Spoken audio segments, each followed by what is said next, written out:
Warahmatullahi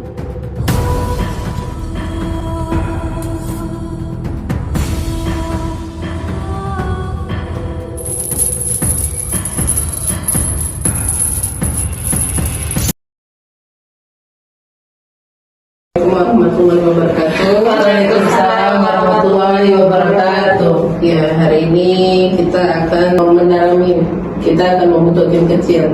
Kita kan total di sini ada 6 orang, termasuk kepala sekolah. Jadi komponen kita itu kan ada 6 orang. Jadi kita harus membentuk tim kecil, gitu ya.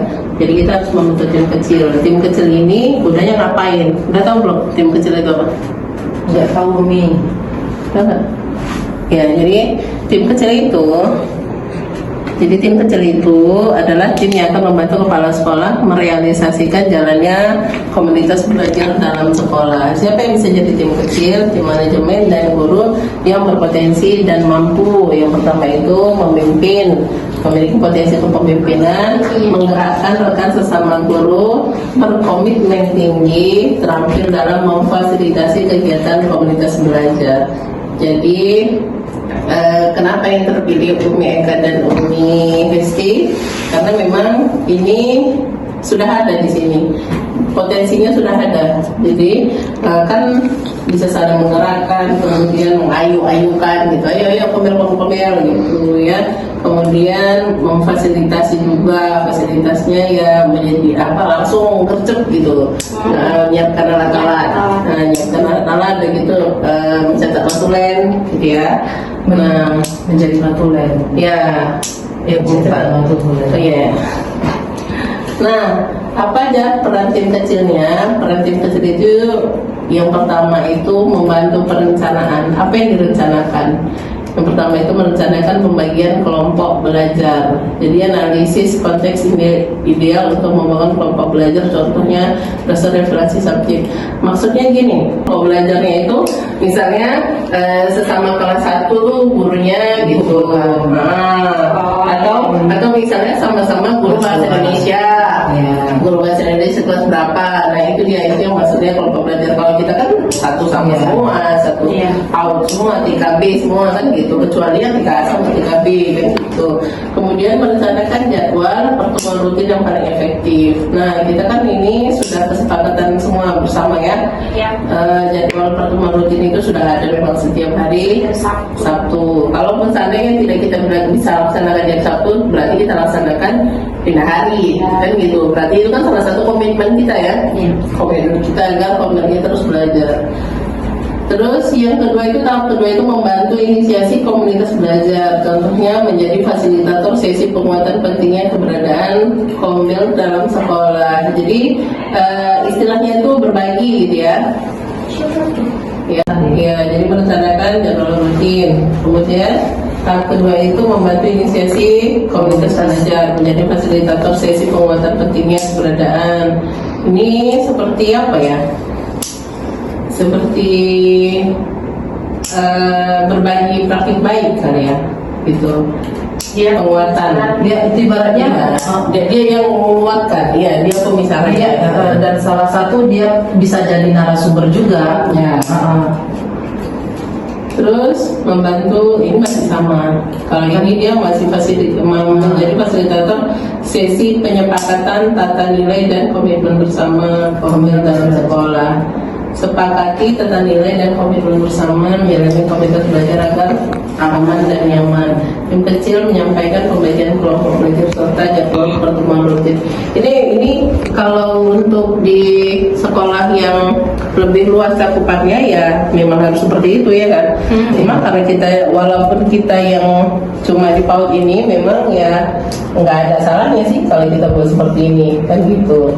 Kemudian tahap 3 itu pendampingan. Ini tahap terakhir. Pendampingan itu yang pertama menjadi teladan utama dalam penerapan tata nilai dan komitmen bersama.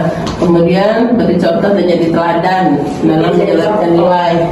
Contoh nih, berarti harus selain apa ya?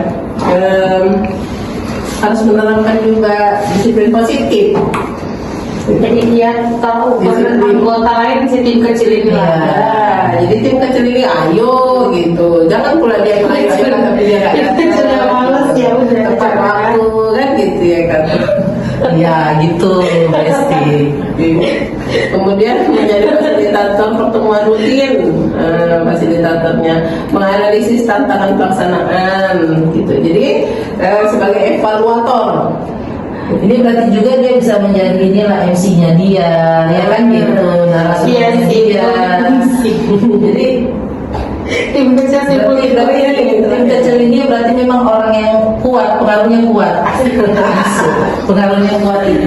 Oke, jadi di sini lakukan evaluasi dan monitoring ya kan. Nah, itu yang terakhir, evaluasi dan monitoring. Maksudnya ini evaluasi setelah ada pertemuan itu kita evaluasi lagi. Evaluasi.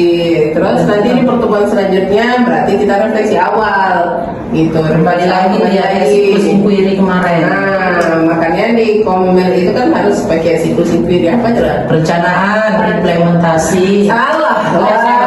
Refleksi awal. Pertama awal, perencanaan, Evaluasi. Baru evaluasi. Iya, cuma ketinggalannya aja refleksi awal. Itu harus banyak semuanya ya. Ya Tuhan ya jadi. Ya nggak boleh salah. Nah ini jadi nanti bisa kita pelajari lebih lanjut ada di PMM ya. Ini juga dapat metode, dapat materinya juga dari PMM. Nah inilah gunanya tim kecil. Jadi tim kecil sudah bisa mulai apa namanya bekerja. Memonitoring. Ya, monitoring, evaluasi dulu apa permasalahan, kerja keras, gitu ya. Ini maksudnya tim kecil. Jadi kami itu disebut apa namanya? Ya, tim kecil.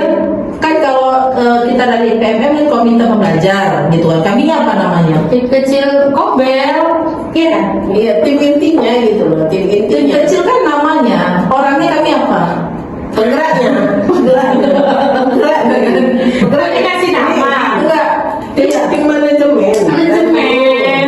Gitu loh, istilahnya tuh kayak sekretaris sama bendaharanya gitu. Tim manajemen. Sekretaris, wakil ketua. Wakil ketua. Tapi dua-dua nih. Iya, tahu, paham, iya. Dua-dua kan tim manajemen nih. Itulah maksudnya tadi. Nah, membantu kepala sekolah merealisasikan. Berarti ada Kepala sekolah. Pembantu asisten. Iya kayak gitu.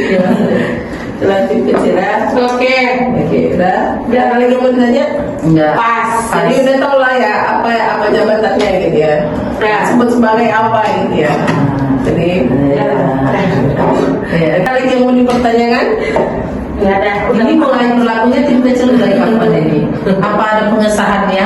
Atau ada SK-nya kayak komelnya? Iya. Ada SK-nya di komel. Nanti bisa kita buatkan SK-nya. Ya. Karena ini nanti memang harus disahkan. Oke. Baik, jadi hari ini coba dulu jelas.